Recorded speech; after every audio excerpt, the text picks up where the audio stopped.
বাংলাদেশ বেতার সিলেট। এখন প্রচারিত হচ্ছে স্থানীয় বাংলা খবর। আসসালামু আলাইকুম। বাংলাদেশ বেতার সিলেট সংবাদ পড়ছি জান্নাতুল নাজনীন আশা। শান্তি ও উন্নয়নের জন্য যুব দক্ষতা, এই প্রতিপাদ্যকে সামনে রেখে সারা দেশের মতো সিলেটেও গতকাল পালিত হচ্ছে বিশ্ব যুব দক্ষতা দিবস। দিবসটি উপলক্ষে রাষ্ট্রপতি মোহাম্মদ শাহাবুদ্দিন ও প্রধানমন্ত্রী শেখ হাসিনা পৃথক বাণী দিয়েছেন। 2014 সালে অনুষ্ঠিত জাতিসংঘ সাধারণ সভায় প্রতি বছর জুলাই মাসের 15 তারিখ দিবসটি পালন করার ঘোষণা দেওয়া হয়। দিবসের মূল উদ্দেশ্য হল বিশ্বের তরুণদের দক্ষতা বৃদ্ধির মাধ্যমে ভবিষ্যৎ বৈশ্বিক চ্যালেঞ্জ মোকাবেলা করা। এ উপলক্ষে সরকারি বেসরকারি উদ্যোগে নানা কর্মসূচি গ্রহণ করা হয়। দিবসটি উপলক্ষে র্যালি, আলোচনা সভা ও সুদবিহীন ঋণের চেক বিতরণ করা হয়েছে মৌলভীবাজারে। সকালে জেলা যুব উন্নয়ন কার্যালয় থেকে বের করা হয় র্যালি।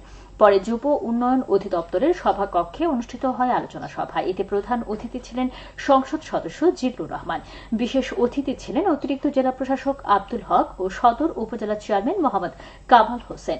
সভা শেষে প্রশিক্ষণপ্রাপ্ত 20 জন যুবক যুবতীকে 4 লাখ টাকার সুদবিহীন ঋণের চেক প্রদান করা হয়। জেলা যুব উন্নয়ন অধিদপ্তর এর আয়োজন করে। হিন্দু ধর্মাবলম্বীদের অন্যতম ধর্মীয় অনুষ্ঠান জগন্নাথ দেবের রথযাত্রা উৎসব উল্টো রথযাত্রার মধ্য দিয়ে গতকাল শেষ হয়েছে। সারা দেশের মতো সিলেটেও শোভাযাত্রা সহ নানা ধর্মীয় অনুষ্ঠানের মধ্য দিয়ে আনন্দমুখর পরিবেশে 9 দিনব্যাপী এই রথযাত্রা মহোৎসবের আয়োজন করা হয়। হিন্দু ধর্মাবলম্বীদের অন্যতম প্রধান ধর্মীয় উৎসব জগন্নাথ দেবের রথযাত্রার সমাপ্তি হল গতকাল উল্টো রথের মধ্য দিয়ে। গতকাল বিকেল 3টায় নগরের রিকাবি বাজারে বিভিন্ন মন্দির থেকে রথ টেনে নিয়ে আসেন ভক্ত পূজারী। রথ টানার জন্য সড়কের দুপাশে জড়ো হন ভক্তরা। এই সময় রথ থেকে ভক্তদের মধ্যে প্রসাদ বিতরণ করা হয়। রথযাত্রা সুষ্ঠুভাবে সম্পন্নের জন্য সিলেট দেবালয় রথযাত্রা উদযাপন কমিটি ও সিলেট সিটি কর্পোরেশন নানা পদক্ষেপ গ্রহণ করে। প্রতিটি মন্দির ও দেবালয়কে আর্থিক অনুদান দিয়েছে সিলেট সিটি কর্পোরেশন এবং জেলা প্রশাসন।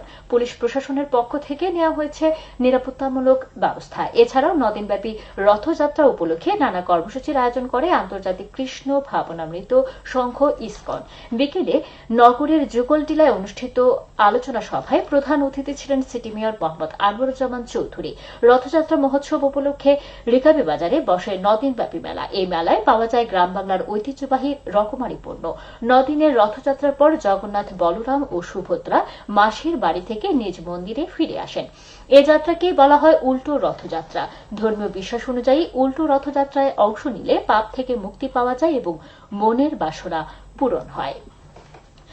বৃষ্টিপাত কমে আসায় সিলেটের সার্বিক বন্যা পরিস্থিতির আরও উন্নতি হয়েছে। তবে সুরমা অববাহিকায় কিছু অঞ্চলে বন্যা পরিস্থিতির উন্নতি হলেও কুশিয়ারায় এখনও অনেক জায়গা জলমগ্ন রয়েছে। এসব অঞ্চলে সরকারি সহায়তার পাশাপাশি বিভিন্ন বেসরকারি সংস্থা ও সংগঠনের পক্ষ থেকেও সাহায্য অব্যাহত আছে। এদিকে মৌলভীবাজারের কাওয়াদিঘি, হাকালুকি ও জুড়ি নদীর পানিতে কুলাউড়া ও বড়লেখা উপজেলার 7টি ওয়ার্ড এবং রাজনগর, কুলাউড়া, জুড়ি ও বড়লেখা উপজেলার 386টি গ্রামের বাড়িঘর, রাস্তাঘাট এখনো 2 থেকে 3 ফুট পানিতে নিমজ্জিত। জেলা প্রশাসন জানায় এখন পর্যন্ত 69টি আশ্রয় কেন্দ্রে আশ্রিত লোক সংখ্যা 3310 জন। ক্ষতিগ্রস্ত ঘরবাড়ির সংখ্যা 8546টি। উপদ্রুত এলাকাগুলোতে সরকারি বেসরকারি উদ্যোগে ত্রাণ বিতরণ অব্যাহত আছে। পানি উন্নয়ন বোর্ড জানায় গত 24 ঘণ্টায় জেলায় 45.7 মিলিমিটার বৃষ্টিপাত রেকর্ড করা হয়েছে। এতে হাওরের পানি 15 থেকে 16 সেন্টিমিটার পর্যন্ত বৃদ্ধি পেয়েছে। জুড়ি নদীর পানি বিপদসীমার 151 সেন্টিমিটার উপর দিয়ে প্রবাহিত হচ্ছে। এদিকে গত 2 দিন ভারী বৃষ্টিপাত না হওয়ায় সুনামগঞ্জ জেলার নদ নদী ও হাওরের পানি কমতে শুরু করেছে। পানি উন্নয়ন বোর্ড জানিয়েছে সুরমা নদীর পানি 16 ঘর পয়েন্ট দিয়ে বিপদসীমার 29 সেন্টিমিটারের নিচ দিয়ে প্রবাহিত হচ্ছে।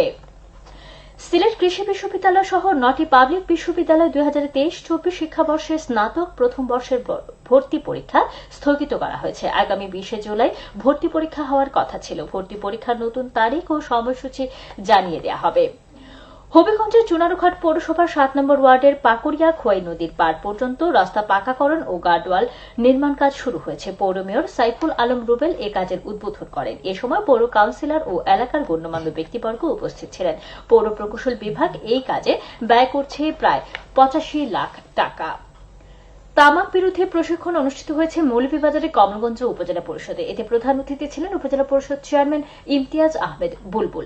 বিশেষ অতিথি ছিলেন পৌর মেয়র মোহাম্মদ জুয়েল আহমদ ও উপজেলা মহিলা ভাইস চেয়ারম্যান বিলকিস বেগম।